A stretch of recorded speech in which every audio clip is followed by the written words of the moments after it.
आज के video part में आप सभी का स्वागत है। मेरा नाम हरदा राजेश कुमार। मैं गवर्नमेंट डिग्री कॉलेज चंचलगुड़ा के हिंदी विभाग में सहायक प्रोफेसर पद पर कार्य कर रहा हूं। मैं आज वीडियो पार्ट के अंतर्गत हम जो कहानी पढ़ने जा रहे हैं उसका शीर्षक है सच का सौदा। सच का सौदा इस कहानी के कहानीकार है सुदर्शन जी। और जो सच का सौदा है कहानी, यह कहानी बहुत ही महत्वपूर्ण कहानी है। एक तरह से यह कहानी जो है प्रेरणादायी कहानी है, हमारे लिए मार्गदर्शी कहानी है ये। और हमको जो है कहानी के माध्यम से अपने आप को किस तरह से बनाए रखना चाहिए, इस तरह के ऐसे कई महत्वपूर्ण बिंदु है जिन पर इन्होंने कहानी के माध्यम से सुदर्शन जी ने डालने का प्रकाश किया ये। और ये कहानी में हम देखते हैं कि भी प्रश्न उठता है कि सच क्या है ये और उसका सौदा क्या है ये। हम तो सौदे तो बाजार में जाते हैं तो कई तरह के सौदे करते खरीदते हम लोग, पर ये क्या सच का सौदा भी होता है क्या? मतलब ईमान का सौदा ये। और कुछ लोग जो है गलत लोगों के चक्कर में आके गलत आदतों में जाके अपने ईमान को बेच देते हैं ये। और जब वो ईमान को बेच देते हैं तो अपनी पहचान को भी खो देते हैं। परंतु कुछ लोग ऐसे होते हैं ये, ऐसे सुरमा होते हैं ये, जिंदगी में कितनी मुसीबत आओ, कष्ट आओ, दुख आओ, दर्द आओ, पीड़ा आओ, परेशानी आओ, हर हाल में वो अपने ईमान को बनाए रखते हैं, अपने सच्चाई के मार्ग से हटना नहीं चाहते। और उनकी जो सच्चाई होती है वही सच्चाई उनके जीवन की अच्छाई बनके समाज में उनके लिए अपनी एक अलग पहचान बनती है। उनका अपना एक मार्ग, उनका अपना एक मूल्य होता है। समाज में वो जहां भी जाते हैं लोग उनको आदर की दृष्टि से देखते हैं। और जो लोग आदर की दृष्टि से देखे जाते हैं उनकी भी अपनी एक पहचान उनके व्यक्तिगत जीवन में, सामाजिक जीवन में, पारिवारिक जीवन में बनी रहती है ये। तो इस तरह से हम यहाँ देखते हैं कि सच का जो सौदा कहानी है ये, तो कहानी सच के सौदे में सौदा कौन कर रहे हैं। फिर इस कहानी के जब हम पात्रों के बारे में हम देखेंगे तो इस कहानी का जो प्रत्येक पात्र है ये कहीं ना कहीं जो है यथार्थ और आदर्श को लेकर चलने वाले पात्र है ये। क्योंकि कुछ पात्र जो है पहले तो यथार्थ रूप में अपने आप को प्रदर्शित करते ही है या अवतरित होते, परंतु बाद में जो है यथार्थोन्मुखी जाकर के वो जो है ये आदर्शोन्मुखी की तरफ बढ़ जाते हैं। तो हम यहाँ पर इस कहानी के जो पात्र है ये, हर पात्र की अपनी एक पहचान बनाने की कोशिश में यहाँ पर लगे रहते हैं। तो कहने का मतलब यहाँ पर यह है कि भाई जिंदगी में जो है ये सच्चाई के साथ चलना चाहिए। इसलिए बड़े लोग कहते हैं कि सांच को आंच नहीं होती है ये। लाख हम कितना भी झूठ बता छुपाने की कोशिश करो, आज नहीं तो कल झूठ सामने आ जाता है। इसलिए जो सच होता है ये, सच को हम छिपा नहीं सकते। और जो सच होता है वो हर जगह पर जो है अच्छा बन करके आता है, आदमी को बनाए रखता है।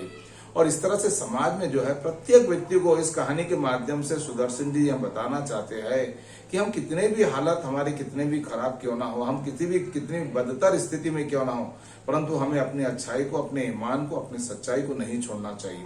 और जो नहीं छोड़ने वाली जो बात है उसके लिए कभी कभी जिंदगी में हमको चुनौतियों का सामना करना पड़ता है। ये बहुत आर्थिक रूप से परेशान होना पड़ता है ये। और वो आर्थिक रूप से हम कितना परेशान क्यों ना हो, परंतु कुछ लोग जो है ये अपने मन पर अपना वश ना रहने के कारण वो आर्थिक परेशानियों से तंग होकर के कुछ गलत ऐसे कदम उठा लेते हैं जिसके कि उनका जीवन नरक बन जाता है। और आप देखेंगे भाई जल्दी आए दुरुस्त आए, देर से आए तंदुरुस्त आए, अक्सर कहा जाता है। भाई अच्छे रास्ते पर चलने में जो है थोड़ी मुसीबतें होती है और उसको बर्दाश्त भी करना पड़ता है, सहन भी करना पड़ता है। और जो आदमी मुसीबतों की कसौटी पर कस के जब आगे निकल जाता है तो उसकी अपनी एक अलग पहचान होती है, उसकी अपनी एक परख होती है और उसकी अपनी एक चमक होती है ये। तो जो अच्छी चीज होती है उसकी वैल्यू अलग होती है। और आप देखेंगे जैसे सोना और पीतल दोनों रहते ही, और एक सोने का जो दाम होता है वो हजारों रुपए में, जबकि जो पीतल होता है वो 50-100 रुपए में, 200-200 रुपए में किलो होता है। तो हर आदमी का अपना एक मूल्य होता है, हर आदमी की अपनी एक पहचान होती है, हर आदमी का अपने का आदर्श होता है, हर आदमी का अपना गौरव होता है, हर आदमी का अपना स्वाभिमान होता है। और जो स्वाभिमानी व्यक्ति होता है वो किसी भी हाल में, किसी भी हालात में अपने आप को, अपने ईमान को नहीं छोड़ना चाहता है। और इस कहानी के माध्यम से सुदर्शन जी ने भी यही बताना चाहा कि भाई हालात कितने भी परेशान क्यों ना करने वाले हो, परंतु हमें अपने ईमान को, अपने सच को नहीं छोड़ना चाहिए। और इस कहानी को हम लोग विस्तार से पढ़ने के पहले हमें यहाँ जरूरी हो जाता है कि हम इस कहानी के जो कहानीकार है सुदर्शन जी, जो मानवीय भावनाओं को लेकर चलते हैं ये, आत्मीयता को बनाए रखते हैं ये, तारतम्य को बनाए रखते हैं ये, जीवन के सच्चाई को लेकर चल सकते हैं ये, तो ऐसे कहानीकार के व्यक्तित्व और कृतित्व पर भी प्रकाश डालना हमारे लिए जरूरी हो जाता है। तो आगे हम उनके व्यक्तित्व और कृतित्व पर प्रकाश डालने का प्रयास करेंगे। सुदर्शन जी के परिचय के अंतर्गत हम देखते हैं कि सुदर्शन जी प्रेमचंद के समकालीन कहानीकारों में अपने मौलिक चिंतन तथा समाजोन्मुख सौदस्य कहानियों के रचयिता के रूप में प्रसिद्ध है। ये उनका जन्म अविभाजित पंजाब के सियालकोट जिले में सन 1896 में हुआ था। उनका वास्तविक नाम बद्रीनाथ था। सुदर्शन का हिंदी और उर्दू दोनों भाषाओं पर समान अधिकार था। उन्होंने यद्यपि उपन्यास एवं नाटक लिखे, तथापि उनकी ख्याति सफल कहानीकार के रूप में रही है। एक और उनकी कहानियां सामाजिक समस्याओं का चित्रण करती, तो दूसरी ओर पाठकों को उपदेश तथा बोध भी प्रदान करती। उनकी हार की जीत कहानी के समान सच का सौदा एक बोधप्रद कहानी है। बोधप्रद मतलब हमको सबक सिखाती है। उनके प्रमुख कहानी संग्रहों में पुष्पलता, पनघट, नगीने, नवनिधि आदि है। उनका दृष्टिकोण भी मूलतः आदर्शवादी रहा है, जैसा कि प्रेमचंद युग के लगभग सभी कहानीकारों का रहा है। सुदर्शन जी आदर्श एवं यथार्थ का समन्वय किया उन्होंने, और पुराण शैली में भी समसामयिक सत्यों का अत्यंत प्रभावशाली एवं अनूठे ढंग से उद्घाटन किया। उनकी कहानियां शांत एवं गंभीर ढंग से विकसित हुई है। कौतूहल पूर्ण प्रवृत्तियों को सुदर्शन जी ने अपने काव्य के साहित्य के माध्यम से खूब उभारा है। सरसता एवं सहजता बनाए रखने में वे विशेष रूप से सफल रहे। वातावरण प्रधान कहानियां लिखने में सुदर्शन जी सिद्धस्त थे। वस्तुतः इसी कोटि की कहानियों में उनकी कला की वास्तविक अभिव्यक्ति हुई। इस महान लेखक का स्वर्गवास 1967 में हुआ। कहानी की पृष्ठभूमि के अंतर्गत हम देखते हैं कि सच का सौदा सुदर्शन जी की एक ऐसी कहानी है जो हर समय और हर कालखंड के किसी मोड़ पर हमेशा प्रेरणादायक रहती है। इस कहानी के द्वारा यह संदेश देना चाहते हैं कि जीवन में धर्म एवं सत्य के मार्ग का अनुसरण करना चाहिए। इसी से मनुष्य जीवन में सदा सफलता को प्राप्त कर सकता है। कहानी को हम विस्तार से पढ़ने के पहले उस कहानी के पात्रों का परिचय जान लेना अच्छा होगा। तो इस कहानी का जो प्रमुख पात्र है ये पंडित सर्वदयाल और उनके पिता जो है पंडित शंकरदत्त, और उसके बाद यहाँ पर सर्वदयाल के मामा जी है और एक व्यक्ति आते हैं जिनका नाम है, जो अंबाला के प्रसिद्ध रईस राय बहादुर हनुमंत सिंह एक मासिक पत्रिका रफीक हिंद के नाम से निकालने वाले थे। उसके लिए उनको एक संपादक की आवश्यकता थी। आगे और एक व्यक्ति आते हैं जिनका नाम है लाला हशमत राय, हाई स्कूल के हेडमास्टर, वेतन थोड़ा लेते थे, जाति और समाज की सेवा के लिए सदैव तत्पर रहते, और वो जो है पंडित सर्वदयाल के मित्र थे। तो आगे हम यहाँ पर कहानी को विस्तार से पढ़ने के पहले हम देखेंगे कि आखिर कहानी कहाँ से आरंभ होती है और कहाँ पर मध्य के द्वारा जो है अंत तक पहुंचती है। ये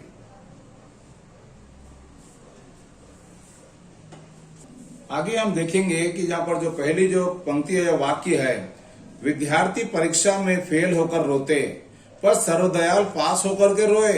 यहाँ सबसे बड़ी बात है, क्यों कि सर्वदयाल जो है पढ़ लिख करके आगे बढ़ना चाहते थे, ऊंचे पद पर जाना चाहते थे, और उनका उद्देश्य भी अच्छे काम से जुड़ा होना रख रहे थे। तो यहाँ पर हम बात करेंगे कि भाई रोए क्यों। ये रोए इसलिए कि उनके माता पिता जो है सर्वदयाल के कॉलेज की पढ़ाई का खर्च उठाने में असमर्थ थे, और जब वो पढ़ना चाहते हैं और वो पढ़ा नहीं सकते उनके माता पिता, इस बात को लेकर के वो नाराज हो गए।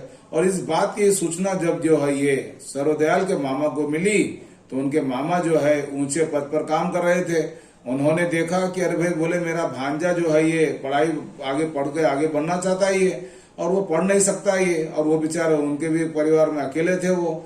और इस तरह से उनके मामा ने अपने भांजे को बुलाया और भांजे से कह दिया, देखो भांजे भाई, ये मेरा बुढ़ापे की मेहनत की कमाई का पैसा है ये, और तुम पढ़ना चाहते हो, पढ़ो, इसके लिए मैं जितना खर्च हो सकता है करूंगा मैं। और तुम्हें बता देना चाहता हूं कि देखो भांजे, ये पैसा मैंने बहुत मुश्किल से कमाया है, और तुम डिग्री पाने के लिए 4 वर्ष तक तुमको बाहर रहना होगा। और इसलिए मैं कह देता हूं कि देखो भांजे, ये जो पैसा मैंने कमाया है, लहू बहाकर मिल रहा है, मैं बुढ़ापे में इस पैसे को बहुत कदर करता हूं मैं। और भांजे, ये बता देना चाहता हूं कि अगर तुम लाहौर जा रहे हो, वहां पग पग पर मतलब मुसीबतें हैं। ये लाहौर बच्चा पढ़ने के लिए जा रहा है सर्वदयाल। कोई गलत आदतों से तुम उसके चक्कर में मत आ जाना, बुरे लोगों की संगत में मत जाना। यहाँ तक कि तुम अगर लाहौर पढ़ने के लिए जाना चाहते हो 4 साल के लिए, तो उसका खर्चा पूरा मैं उठा लूंगा मैं एकदम।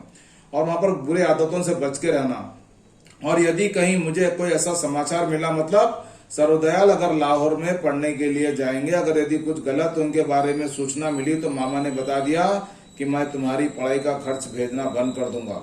और सर्वदयाल ने भी अपनी मामा की बात का ख्याल रखा और उन्होंने पूरा ध्यान रखा और अपने आचार विचार से न केवल उनको शिकायत का अवसर दिया, बल्कि उनकी आंख की पुतली बन गए। मतलब मामा जो कहना चाह रहे थे, वो मामा की बात को उन्होंने सुना और समझा। और इस तरह से यहाँ पर मामा ने जो बात कही, सर्वदयाल ने उनकी बात को रखा। और इस तरह से उन्होंने यहाँ पर कह दिया मामा ने कि भाई देखो, मैं क्या करूं, मैं अकेला आदमी, रुपया क्या लेके जाऊंगा, तुम मेरे संबंधी हो, यदि किसी योग्य बन जाओ तो इससे अधिक प्रसन्नता की बात मेरे लिए क्या हो सकती है। अर्थात मामा के दिल में भी जो था कि भाई उनका भांजा पढ़ लिख करके आगे बढ़े। और मामा की बात को महत्व देते हुए सर्वदयाल ने अपनी बात को बढ़ाने का प्रयास किया। और मामा ने जैसे प्रोत्साहन दिया, सर्वदयाल का उत्साह भी बढ़ गया। और 7 पैसे की जो जुराबे पहनते थे, अब 5 आने की पहनने लगे। पहले मलमल के रुमाल रखते थे, अब एटोनिया के रखने लगे। दिन को पढ़ने और रात को जागने, सिर में कभी कभी पीड़ा होने लगती थी। कारण यह था कि दूध के लिए पैसे ना थे। परंतु जब मामा ने खर्च की डोरी ढीली कर दी, मतलब खर्च पूरा भेजने लगे, तो घी दूध दोनों की तंगी ना रही। परंतु इन सबके होते हुए भी सर्वदयाल व्यसनों से बचे, मतलब बुरी आदतों से बच के रहे, जो शहर के विद्यार्थियों में अक्सर पाई जाती है, ऐसा कहानीकार बताते हैं। और इस प्रकार से सर्वदयाल जो है 4 वर्ष तक बड़ी कड़ी मेहनत करके वो बीए की डिग्री प्राप्त कर लिए। और जब कहना चाहते थे कि जब वो पढ़ने के बाद नौकरी की कोशिश करने लगे, तो जब वो पढ़ते थे तो कई विज्ञापन ऐसे आते थे नौकरी के लिए कि जब चाहकर भी वो अप्लाई नहीं कर सकते थे, मतलब उसको अपना आवेदन प्रार्थना पत्र भर नहीं सकते थे। पर जब वो डिग्री पास होने के बाद वो कोशिश करने लगे, तो वहां पर आवेदन मतलब विज्ञापन आना बंद हो गए। और इस तरह से वो बेचारे हताश हो गए। परंतु जब पंडित शंकर दत्त जी जो है, उनके पिताजी जो है, ये वो पुराने जमाने के आदमी थे। और उनका ये मानना था कि भाई मेरा बेटा जो है छोटी मोटी पढ़ाई नहीं पढ़ा, मेरा बेटा जो है ये वो तो अंग्रेजी बोलता है, पतलून पहनता है, नेट टाई लगाता है, तार तक पढ़ लेता है, इसे नौकरी नहीं मिलेंगी तो और किसे मिलेंगी। मतलब अपने बाप को जो है अपने बेटे पर पूरा विश्वास है। और यहाँ पर उन्होंने ये कह दिया कि देख बेटा, अगर बड़ी नौकरी नहीं मिलती है तो छोटी मोटी नौकरी कर ले, और नौकरियां अगर छोटी भी करता है तो कोई थोड़ा वेतन कमाएगा। परंतु ये बेचारे ठहरे पुराने जमाने के पूजा पाठ करने वाले, इनको ये क्या पता है कि भाई ग्रेजुएट कभी साधारण नौकरी नहीं कर सकता ये। और इस तरह से नौकरी की खोज में सर्वदयाल लगे रहे। और एक दिन उन्होंने समाचार पत्र में देखा कि वांटेड का कॉलम था, जिसमें उन्होंने देखा कि अंबाला के प्रसिद्ध रईस राय बहादुर हनुमत राय जी एक मासिक पत्र रफीक हिंद के नाम से निकालने वाले थे। उसके लिए एक संपादक की आवश्यकता थी जो उच्च श्रेणी का शिक्षित, देखिए, नव युवक हो तथा लिखने में अच्छा अभ्यास रखता हो और जातीय सेवा का प्रेमी हो। वेतन 500 रुपए मासिक। सर्वदयाल बैठे थे, खड़े हो गए, अरे ये क्या मिल गया, इतना अच्छा बोले। और सोचने लगे यदि यहाँ नौकरी मिल गई तो दरिद्रता कट जाएगी, मैं हर प्रकार से इसके योग्य हूँ। जब पढ़ते थे वो अपने कॉलेज के दिनों में, तो उन दिनों साहित्य परिषद लिटरेरी क्लब की प्रतिभाशाली वक्ताओं और लेखकों की धूम थी। बोलते समय उनके मुख से फूल झड़ते थे और श्रोताओं के मस्तिष्क को अपनी सुक्तियों से सुवासित कर देते थे। उनके मित्र उनको गोद में उठा लेते थे, तेरी वाणी में तो मोहनी है। इसके सिवाय लेख बड़े बड़े प्रसिद्ध पत्रों में छपते थे। सर्वदयाल ने कई बार ऐसे शौक को कोसा था, पर आज लगा कि संसार में इस दुर्लभ पदार्थ का भी कुछ अपना महत्व अलग होता है।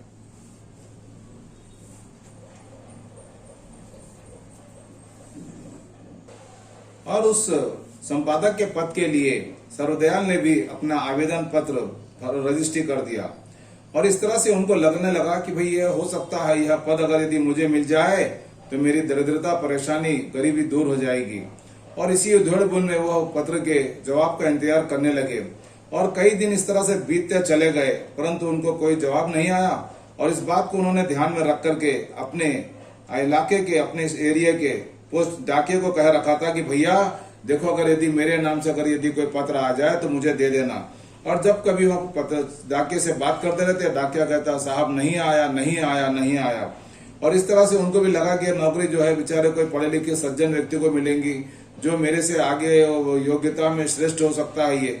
और इस तरह का उनका ये विचार बन गया था कि भाई देखेंगे अगर किस्मत की बात, अगर यदि नौकरी मिल गई तो अपनी किस्मत हो जाएंगे। और जब यहाँ पर तीसरा अठवाड़ा जब बीत गया, कोई उत्तर ना आया, सरदार निराश हो गए। उन्हें लगा कि मैंने गलत में यहाँ पर इसके लिए पैसे भर करके मैंने अपना प्रार्थना पत्र भेजा। और यहाँ पर बताया जाता है कि यहाँ डिग्रियों की नहीं बल्कि डिग्रियों के साथ में व्यक्तियों के पास भी कुछ ऐसी खूबियां होना चाहिए जिससे के लिए उनको वहां पर पत्र मिल सके, नौकरी मिल सके। और इस तरह से ये उधेन बुन में अपनी जिंदगी काटने लगे।